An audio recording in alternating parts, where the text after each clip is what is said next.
ಈ 8 ಪ್ರಶ್ನೆಗಳನ್ನು ಸರಿಯಾಗಿ ಅರ್ಥ ಮಾಡಿಕೊಂಡ್ರೆ ಮನಸ್ಸಿನ ರಹಸ್ಯ ತೆರೆದುಕೊಳ್ಳುತ್ತದೆ.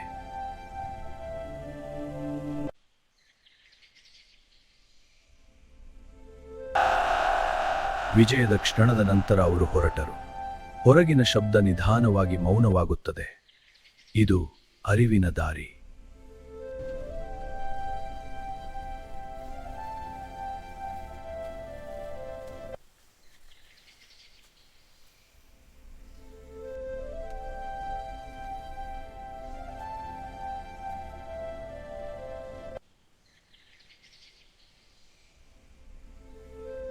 ಮಾರನೆಯ ದಿನ ಬೆಳಿಗ್ಗೆ ಆ ಶಾಂತ ವಾತಾವರಣದಲ್ಲಿ ಗುರು ಮತ್ತು ಶಿಷ್ಯರು ಪ್ರಶ್ನೆಗಳಿಗೆ ಮತ್ತು ಉತ್ತರಗಳ ಆಳವಾದ ಅರ್ಥವನ್ನು ಅರಿಯಲು ಮತ್ತೆ ಒಂದೇ ಸ್ಥಳದಲ್ಲಿ ಸೇರಿದರು.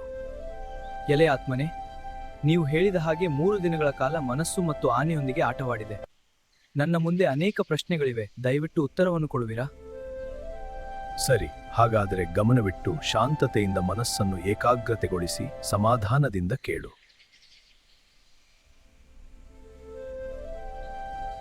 ಎಲೆ ಆತ್ಮನೇ, ಮನಸ್ಸು ಎಂದರೇನು? ಜೀವಾತ್ಮನೇ ಕೇಳು. ಮನಸ್ಸು ಎಂದರೆ ಚಿಂತನೆಗಳ ಒಂದು ಗುಂಪು. ಇದು ಮನೋಮಯ ಕೋಶದ ಒಂದು ಭಾಗವಾಗಿದೆ.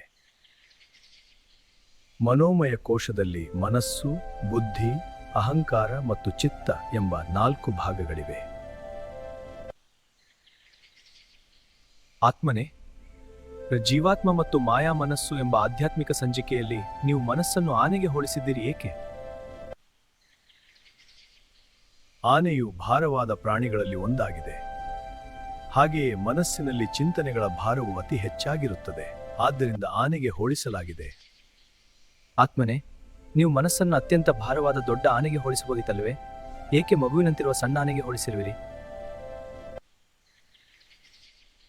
ಹೌದು, ಹಾಗೆ ಮಾಡಬಹುದಿತ್ತು. ಆದರೆ ಇದರಲ್ಲಿ ಆಳವಾದ ಆಧ್ಯಾತ್ಮಿಕ ಜ್ಞಾನವಿದೆ. ಇಲ್ಲಿ ಮನಸ್ಸನ್ನು ಆನೆಗೆ ಹೋಲಿಸಲಾಗಿದೆ ಅಲ್ಲವೇ? ಮನಸ್ಸು ಮನೋಮಯ ಕೋಶದ ಒಂದು ಸಣ್ಣ ಭಾಗ, ಆದರೆ ಜೀವಾತ್ಮನು ನೇರವಾದ ಆತ್ಮನ ಒಂದು ಅಂಶ. ಆದ್ದರಿಂದ ಜೀವಾತ್ಮನ ಮುಂದೆ ಮನಸ್ಸು ಒಂದು ಸಣ್ಣ ಆನೆಯಂತೆ. ಆತ್ಮನೇ, ಮನಸ್ಸನ್ನು ಹೃದಯದಲ್ಲಿ ಒಳಮುಖವಾಗಿ ತಿರುಗಿಸಿದಾಗ ಏನಾಗುತ್ತದೆ?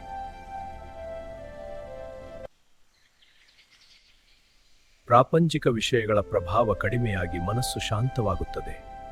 ನಿಧಾನವಾಗಿ ಮೌನ ಆವರಿಸುತ್ತದೆ. ಆದರೆ ಇದು ಅಷ್ಟು ಸುಲಭವಲ್ಲ. ಹಲವು ವರ್ಷಗಳ ನಿರಂತರ ಪ್ರಯತ್ನ ಮತ್ತು ಅಭ್ಯಾಸ ಮಾಡಬೇಕು. ಆತ್ಮನೇ, ಹಾಗಾದರೆ ಇದನ್ನು ತ್ವರಿತವಾಗಿ ಸಾಧಿಸಲು ಯಾವುದೇ ಉಪಾಯಗಳಿವೆ?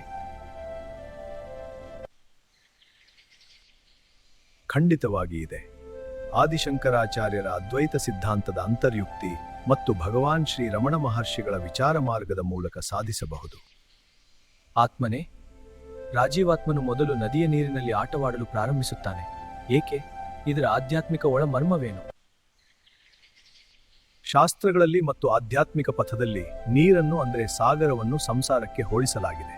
ಇದು ನೆನಪಿನ ಶಕ್ತಿಗೆ ಸಂಬಂಧಪಟ್ಟಂತಹ ಮೆದುಳಿನಲ್ಲಿ ಕ್ರಿಯಾಶೀಲವಾಗಿರುತ್ತದೆ. ಆತ್ಮನೇ, ಮನಸ್ಸು ಮತ್ತು ಮೆದುಳಿನಲ್ಲಿ ನಡೆಯುವಂತಹ ನೆನಪುಗಳ ಮತ್ತು ಕನಸುಗಳ ಚೆಲ್ಲಾಟ ಎಂದರೇನು? ಅಂದರೆ ಮನಸ್ಸಿನಲ್ಲಿ ಉತ್ಪತ್ತಿಯಾದ ಈಡೇರಿದ ಆಸೆಗಳು ನೆನಪುಗಳಾಗಿಯೂ ಈಡೇರದ ಆಸೆಗಳು ಭವಿಷ್ಯದ ಕನಸುಗಳಾಗಿಯೂ ಮೆದುಳಿನಲ್ಲಿ ಶೇಖರಣೆಯಾಗುತ್ತದೆ ಎಂದರ್ಥ. ಆತ್ಮನೇ, ಮನಸ್ಸಿನಲ್ಲಿ ಗೊಂದಲಗಳು ಮತ್ತು ಚಂಚಲತೆಯು ಏಕೆ ಉಂಟಾಗುತ್ತದೆ? ಜೀವಾತ್ಮರೇ ಕೇಳಿ. ಮನಸ್ಸಿನಲ್ಲಿ ಚಿಂತನೆಗಳ ಚಂಚಲತೆ ಉಂಟಾಗುತ್ತದೆ, ಆದರೆ ಗೊಂದಲ ಉಂಟಾಗುವುದಿಲ್ಲ. ಏಕೆಂದರೆ ಮನಸ್ಸು ಸೂಕ್ಷ್ಮ. ಮೆದುಳಿನಲ್ಲಿ ವಸ್ತು ಚಿತ್ರಣಗಳ ಮತ್ತು ಶಬ್ದಗಳ ಗೊಂದಲ ಉಂಟಾಗುತ್ತದೆ, ಏಕೆಂದರೆ ಮೆದುಳು ಸ್ಥೂಲವಾಗಿದೆ.